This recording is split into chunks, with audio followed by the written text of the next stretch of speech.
പക്ഷെ മനസ്സിനെ ഞെക്കുന്ന ഒരു കാര്യം അവതരിപ്പിക്കാനാണ് ഞാൻ ഇവിടെ വന്നത്. ഞെട്ടരുത്. മൈൽസ്റ്റോൺ മേക്കേഴ്സിന്റെ എല്ലാ പ്രേക്ഷകർക്കും സ്വാഗതം. എന്തോ അലമ്പുണ്ടാക്കാൻ വന്നിരിക്കുക. അതെ, എന്നോടൊപ്പം ഉള്ളത് നമുക്ക് എല്ലാവർക്കും ഒരുപാട് ഇഷ്ടമുള്ള അഞ്ജു ജോസഫ് ആണ് ഇന്ന് BV3 രമ്യയിൽ. എപ്പോഴും ഇങ്ങനെ ചിരിച്ച് തന്നെ നിൽക്കുന്ന ഒരു മുഖം. അത് വീട്ടിൽ വന്ന് കാണാത്തോണ്ടാണ്.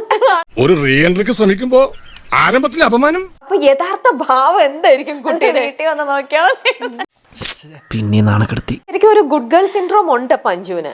അതുകൊണ്ട് ഇപ്പൊ എന്താ? അല്ല, ഒന്നുമില്ല. ഗുഡ് ഗേൾ സിൻഡ്രോം ഉണ്ടായിരുന്നു. മേ ബി ഒരു 30s മുന്നേ വരെ. 30s കഴിഞ്ഞ് കഴിഞ്ഞപ്പോ അതങ്ങ് ഡ്രോപ്പ് ചെയ്തു. അതെന്താ ഡ്രോപ്പ് ചെയ്തു എന്ന് പറയാൻ കാരണം? അത് ഉത്തരം പറ. അത് പറങ്ങട്. നീ ഇപ്പൊ ചോദിച്ചതേ ഒരു ആദ്യം ഊണ ആൻസറാ. ഇനി ഞാൻ വേറൊന്ന് അഞ്ജുവിനെ കുറിച്ച് കേട്ട, അഞ്ജുന് ഭയങ്കര OCD ഉണ്ട് എന്നാണ്. നിക്ക് ഏത് റൂട്ടിലേക്കാ വണ്ടി തിരിക്കണേന്ന് എനിക്കിപ്പോ മനസ്സിലായി. ഇപ്പൊ ഈ റിലേഷൻ ബ്രേക്കപ്പ് ആവാനും കാരണം ഒരുപക്ഷെ ഈ OCD സിൻഡ്രോം ആയിരിക്കുമോ?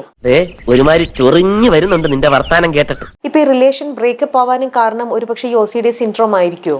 OCD അല്ല, അതിന് അതിൻ്റെതായിട്ടുള്ള പ്രോപ്പർ റീസൺസ് ഉണ്ട്. പക്ഷെ ഐ കാൺ റിവീൽ ചെയ്യാൻ പറ്റില്ല. ഒത്തില്ല. ആ മൂപ്പര് ഒപ്പിക്കാൻ നടക്കുക. അപ്പൊ അങ്ങനെയാണെങ്കിൽ ഇങ്ങനെ ചെറുപ്പം മുതലേ OCD ക്യാരി ചെയ്യുന്ന ഒരു പേഴ്സണാലിറ്റി ആയതുകൊണ്ട് ഒരുപക്ഷെ ഇപ്പൊ ഈ റിലേഷൻ ബ്രേക്കപ്പ് ആവാനും കാരണം ഒരുപക്ഷെ ഈ OCD സിൻഡ്രോം ആയിരിക്കുമോ?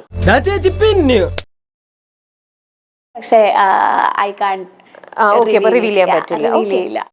മനസ്സിലായടാ കഴുതേ. 5ാം ക്ലാസ് വരെ മണ്ടത്തരം പഠിച്ചിട്ട് വന്ന് നിൽക്കുക. ഞാൻ ചോദിക്കണേ, ഇപ്പൊ OCD കാരണമാണോ അത്? ഇത് ഈ ജന്മം ശരിയാവില്ല. കഷ്ടം. ഒന്നും you find it really hard. അത് മാറ്റാൻ പറ്റുന്നില്ല. ആഞ്ജനേയ സ്വാമി.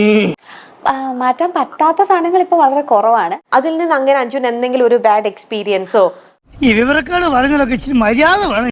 അങ്ങനെ ഞാൻ ഇത്രയും ഇൻവെസ്റ്റ് ചെയ്തിട്ടും എനിക്ക് എന്തുകൊണ്ട് ഇങ്ങനെ വരുന്നു, അങ്ങനെ എപ്പോഴെങ്കിലും ലൈഫിൽ അപ്പൊ തോന്നിയിട്ടില്ല? ചിന്തിക്കാത്ത മനുഷ്യരൊന്നും ഇല്ലല്ലോ. നമ്മൾ ചിന്തിക്കുകയൊക്കെ ചെയ്യും. അല്ലേ? മനുഷ്യരല്ലേ? അപ്പൊ ഇപ്പത്തെ ഒരു റിലേഷനും ഇപ്പൊ ബ്രേക്കപ്പ് ആയതിൽ അതിലും അപ്പൊ റിഗ്രറ്റ് ചെയ്യുന്നില്ല?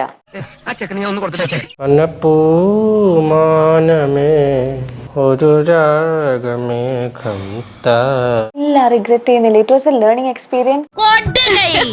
പെണ്ണുങ്ങളായ ഇങ്ങനെ തന്നെ വേണം. നമ്മുടെ ഉള്ളിൽ നിന്നും നമ്മൾ ജെന്യുവൻ ആയിട്ട് 100% നമ്മൾ അവിടെ ഇൻവെസ്റ്റ് ചെയ്തപ്പോ അവിടുന്ന് നമുക്ക് ഇങ്ങനത്തെ ഒരു തോൽവിയാണ് നമ്മൾ അവിടെ ഏൽക്കുന്നത്. ഇത് തീർന്നില്ലേ? അപ്പൊ ആ ഒരു ഹാർട്ട് ഫീലിംഗ് എന്ന് പറയുന്നത് ശരിക്കും ഹാർട്ട് ഫീലിംഗ് ഒക്കെ ഉണ്ടെന്നേ. മനുഷ്യരല്ലേ? നമ്മളെ ഓൾ ദ മോർ പെയിനിലേക്ക് കൊണ്ടുപോവല്ലേ ചെയ്യണത്? ഇല്ല, അങ്ങനെയില്ല. അങ്ങനെ കാണേണ്ട ആവശ്യം എന്താ? അത് അതൊന്നും എനിക്കറിയാൻ മേല.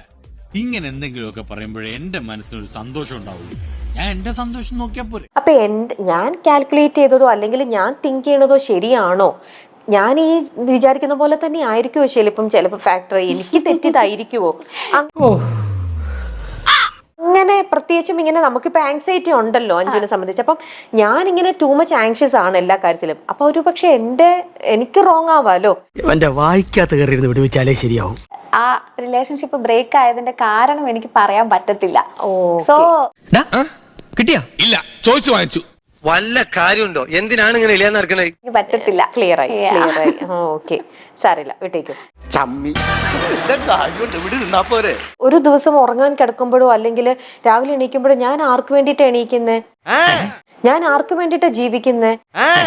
നമുക്ക് വേണ്ടി തന്നെ ജീവിക്കണം. കിട്ടേണ്ടതൊക്കെ കിട്ടിയല്ലോ, സമാധാനമായല്ലോ. ഇനി സ്വസ്ഥമായിട്ട് വണ്ടി ഈ റോഡിൽ പോട്ടെ.